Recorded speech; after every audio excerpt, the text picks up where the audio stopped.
The Epistle of Paul the Apostle to the Romans, chapters 13 through 16. Let every soul be subject unto the higher powers, for there is no power but of God. The powers that be are ordained of God. Whosoever therefore resisteth the power, resisteth the ordinance of God. And they that resist shall receive to themselves damnation. For rulers are not of terror to good works, but to the evil. Wilt thou then not be afraid of the power? Do that which is good, and thou shalt have praise of the same. For he is the minister of God to thee for good. But if thou do that which is evil, be afraid, for he beareth not the sword in vain. For he is the minister of God, a revenger to execute wrath upon him that doeth evil. Wherefore ye must needs be subject, not only for wrath, but also for conscience sake. For this cause pay ye tribute also, for they are God's ministers, attending continually upon this very thing. Render therefore to all their dues, tribute to whom tribute is due, custom to whom custom, fear to whom fear, honor to whom honor. Owe no man anything but to love one another, for he that loveth another hath fulfilled the law. For this, thou shalt not commit adultery, thou shalt not kill, thou shalt not steal, thou shalt not bear false witness, thou shalt not covet. And if there be any other commandment, it is briefly comprehended in this saying, namely, thou shalt love thy neighbor as thyself. Love worketh no ill to his neighbor. Therefore love is the fulfilling of the law. And that, knowing the time, that now is high time to awake out of sleep. For now is our salvation nearer than when we believed. The night is far spent, the day is at hand. Let us therefore cast off the works of darkness, and let us put on the armor of light. Let us walk honestly as in the day, not in rioting and drunkenness, not in chambering and wantonness, not in strife and envying. But put ye on the Lord Jesus Christ, and make not provision for the flesh, to fulfill the lusts thereof. Him that is weak in the faith receive ye, but not to doubtful disputations. For one believeth that he may eat all things, another who is weak eateth herbs. Let not him that eateth despise him that not eateth, and let not him which eateth not judge him that eateth, for God hath received him. Who art thou that judgest another man's servant? To his own master he standeth or falleth. Yea, he shall be holden up, for God is able to make him stand. One man esteemeth one day above another, another esteemeth every day alike. Let every man be fully persuaded in his own mind. He that regardeth the day regardeth it unto the Lord, and he that regardeth not the day to the Lord he doth not regard it. He that eateth, eateth to the Lord, for he giveth God thanks. And he that eateth not, to the Lord he eateth not, and giveth God thanks. For none of us liveth to himself, and no man dieth to himself. For whether we live unto the Lord, and whether we die unto the Lord. Whether we live therefore or die, we are the Lord's. For to this end Christ both died and rose and revived, that he might be Lord both of the dead and living. But why dost thou judge thy brother? Or why dost thou set at naught thy brother? For we shall all stand before the judgment seat of Christ. For it is written, As I live, saith the Lord, every knee shall bow to me, and every tongue shall confess to God. So then every one of us shall give account of himself to God. Let us not therefore judge one another any more, but judge this rather, that no man put a stumbling block or an occasion to fall in his brother's way. I know, and am persuaded by the Lord Jesus, that there is nothing unclean of itself, but to him that esteemeth anything to be unclean, to him it is unclean.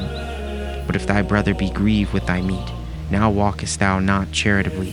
Destroy not him with thy meat, for whom Christ died. Let not then your good be evil spoken of. For the kingdom of God is not meat and drink, but righteousness and peace and joy in the Holy Ghost. For he that in these things serveth Christ is acceptable to God and approved of men. Let us therefore follow after the things which make for peace, and things wherewith one may edify another. For meat destroyeth not the work of God. All things indeed are pure, but it is evil for that a man who eateth with offense. It is good neither to eat flesh, nor to drink wine, nor anything whereby thy brother stumbleth, or is offended, or is made weak. Hast thou faith?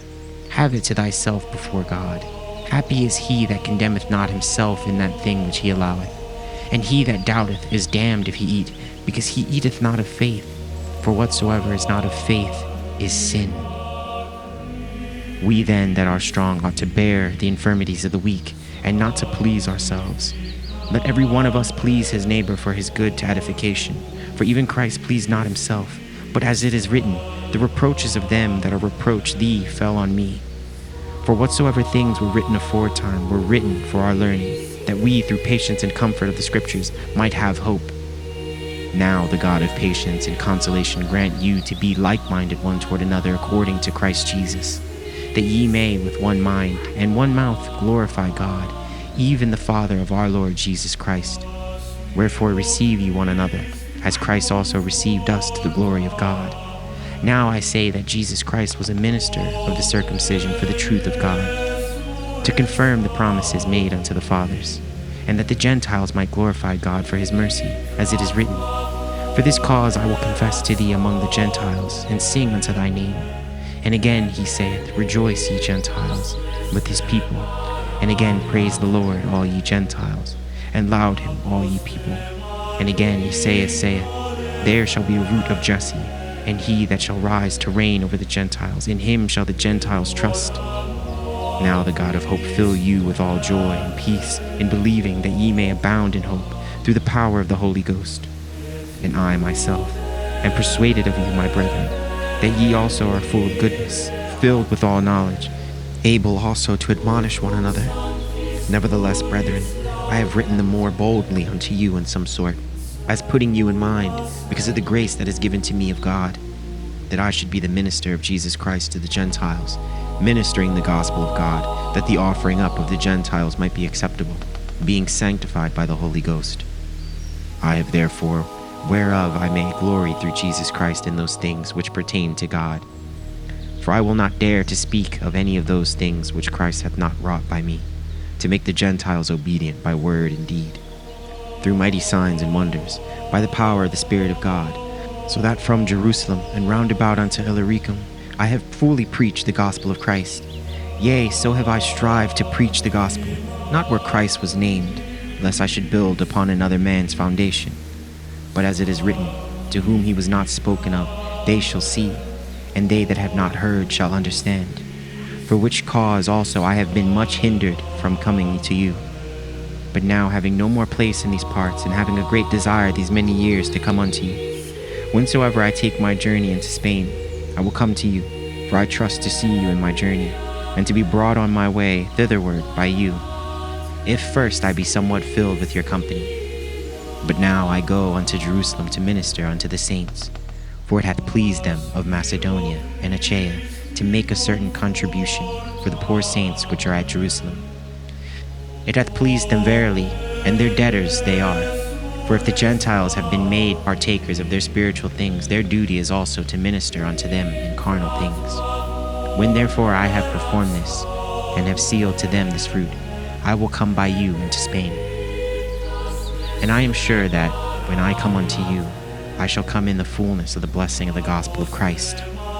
Now I beseech you, brethren, for the Lord Jesus Christ's sake, and for the love of the Spirit, that ye strive together with me in your prayers to God for me, that I may be delivered from them that do not believe in Judea, and that my service which I have for Jerusalem may be accepted of the saints, that I may come unto you with joy by the will of God, and may with you be refreshed. Now the God of peace be with you all. Amen. I commend unto you Phoebe our sister, which is a servant of the church which is at Cenchrea, that ye receive her into the Lord as becometh saints, and that ye assist her in whatsoever business she hath need of you. For she hath been a succour of many, and of myself also. Greet Priscilla and Aquila, my helpers in Christ Jesus, who have for my life laid down their own necks, unto whom not only I give thanks, but also all the churches of the Gentiles. Likewise greet the church that is in their house. Salute my well-beloved Epanetus, who is the firstfruits of Achaia unto Christ. Greet Mary, who bestowed much labor on us. Salute Andronicus and Junia, my kinsmen and my fellow prisoners, who are of note among the apostles, who also were in Christ before me. Greet Amplias, my beloved in the Lord. Salute Urbain, our helper in Christ, and Stachys, my beloved. Salute Apelles, approved in Christ. Salute them which are of Aristobulus' household. Salute Herodion, my kinsman.